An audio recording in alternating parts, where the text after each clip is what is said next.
रतनगढ़ नाम के गांव में सुशीला नाम की एक बूढ़ी औरत रहा करती थी। उसके बेटे राजेश की अभी अभी शादी हुई थी। राजेश की बीवी चंदा बहुत ही सुंदर थी। वो अपने मायके से सिर्फ कुछ बर्तन और कुछ जरूरत की चीजें ही लेकर आई थी।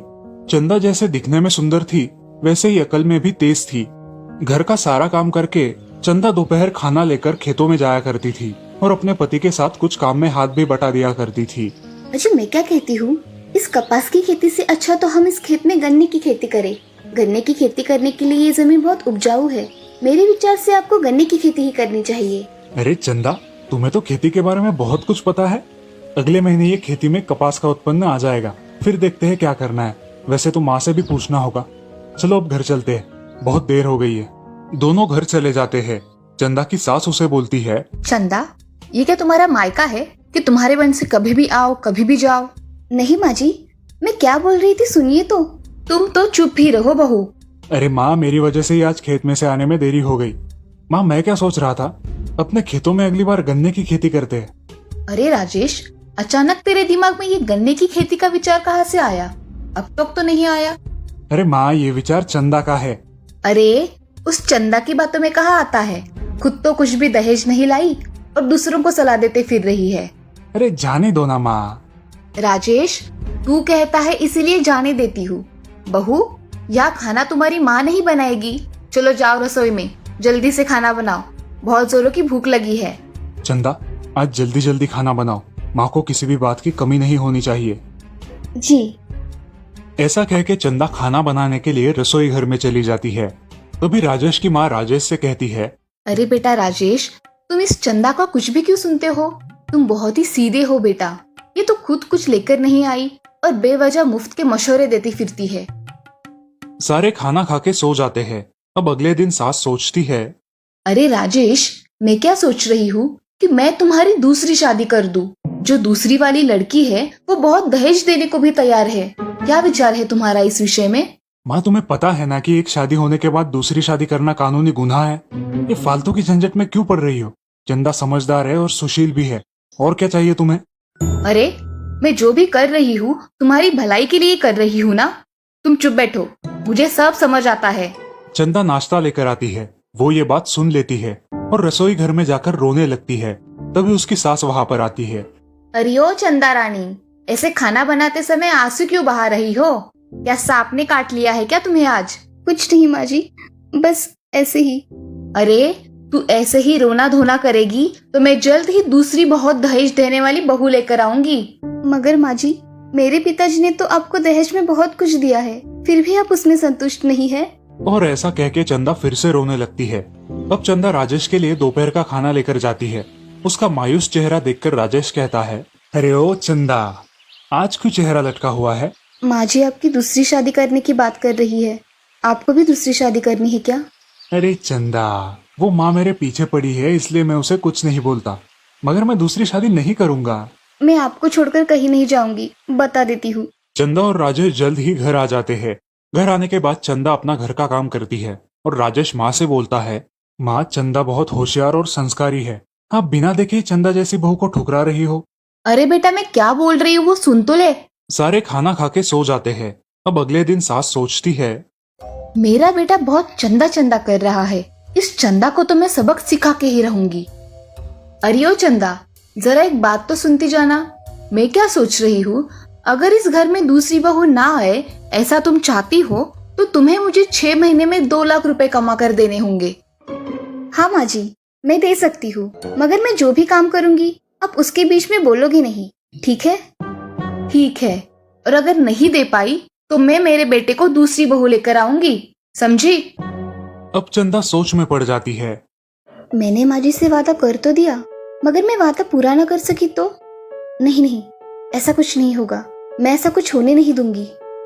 चंदा अब 2 लाख रुपए 6 महीने में कैसे कमाए जाए इसके बारे में सोचती रहती है। वो खेत चली जाती है और उसके मन में एक कल्पना आती है। वो राजेश से कहती है, अच्छा, मैं क्या बोल रही हूँ, अगले महीने से हम गन्ने की खेती शुरू करेंगे, जिससे ज्यादा काम भी नहीं रहेगा और आपको भी आराम हो जाएगा। अरे तुम्हारे दिमाग से गन्ने की खेती गई नहीं क्या? ठीक है, तुम करना चाहती हो तो करो, मगर घर के सब काम करके ये सब तुम कर पाओगी? हाँ, मैं कर लूंगी, आप उसकी चिंता मत करो, आप सिर्फ अनुमति दे दो। और हाँ, माँ जी से भी आपको ही बात करनी पड़ेगी। वाह रे भाग्यवान, ये काम भी मैं ही करूं। नहीं, मुझे माँ जी से बात करते वक्त बहुत डर लगता है, इसीलिए ये बात आप ही घर में बताना। चंदा और राजेश जल्द ही घर आ जाते हैं। घर आने के बाद चंदा अपना घर का काम करती है और राजेश माँ से बोलता है, माँ, अगले महीने से चंदा और मैं दोनों मिलकर गन्ने की खेती करने वाले हैं। तुम्हें इससे कोई आपत्ति नहीं है ना? ठीक है, तुम्हें जैसा लगे वैसा करो, मैं कौन होती हूँ बीच में बोलने वाली। ऐसा कहकर सास वहां से चली जाती है। अगले दिन चंदा अपना सारा काम समेटकर राजेश के साथ खेतों में चली जाती है। चंदा खेतों में बहुत मेहनत से गन्ने के छोटे पौधे लगाती है, उनकी अच्छे तरह से देखभाल करती है। कुछ दिनों बाद गन्ने की खेती बहुत अच्छी तरह से फूलने फलने लगती है।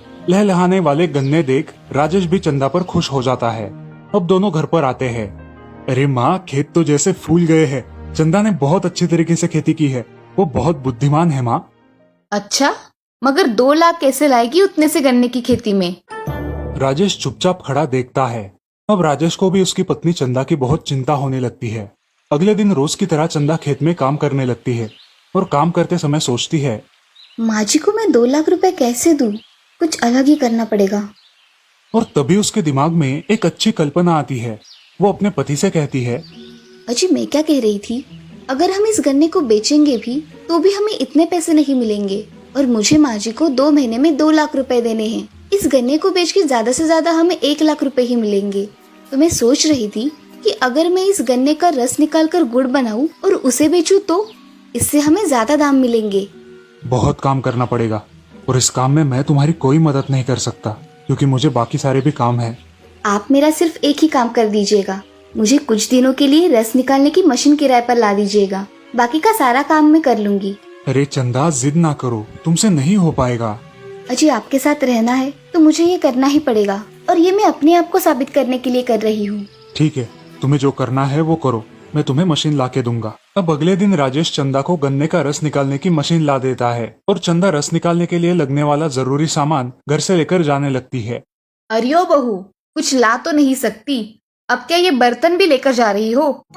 नहीं माँ जी, मैं घर के बर्तन कहीं भी लेकर नहीं जा रही हूँ, बस खेत में ही ले जा रही हूँ, मुझे कुछ काम है। अब इतने बड़े बर्तनों का तुम्हें खेत में क्या काम है? माँ जी, आप बस देखती ही रहिए मैं क्या करती हूँ। सास बड़ी दुविधा में पड़ जाती है और सोचती है, इस चंदा रानी के दिमाग में क्या चल रहा है, पता तो करना ही पड़ेगा। अब चंदा घर से निकलकर खेत चली जाती है और खेतों में काम करने लगती है। वो गन्ने निकालकर उसका रस निकालती है और एक बड़े से पतीले में उसे डालकर चूल्हे पे रख देती है। कुछ घंटों बाद उसका गुड़ बनकर तैयार हो जाता है। चंदा वो गुड़ एक बाल्टी में डालती है। ऐसी वो 10 बाल्टियां भर देती है और शाम होने से पहले सारे बर्तन साफ करके खेत के झोपड़ी में रख देती है। शाम को सारा सामान लेकर राजेश और चंदा बैलगाड़ी से घर आते हैं। अब बैलगाड़ी में इतनी सारी गुड़ की बाल्टियां देखकर सास अचरज में पड़ जाती है। अरे बेटा, ये इतनी सारी बाल्टियां भर के गुड़ किसका है बेटा? माँ, ये हमारा ही गुड़ है, चंदा ने बनाया है। सास अब सारा मामला समझ गई और बहू की चतुराई देखकर खुश हो गई। 10 दिनों बाद चंदा बहुत सारा गुड़ बना लेती है और एक दिन गांव में जाकर एक ठेला लगाती है। वो सारा दिन गुड़ बेचती रहती है और अब ऐसे ही हर रोज गांव में आकर वो गुड़ बेचा करती थी।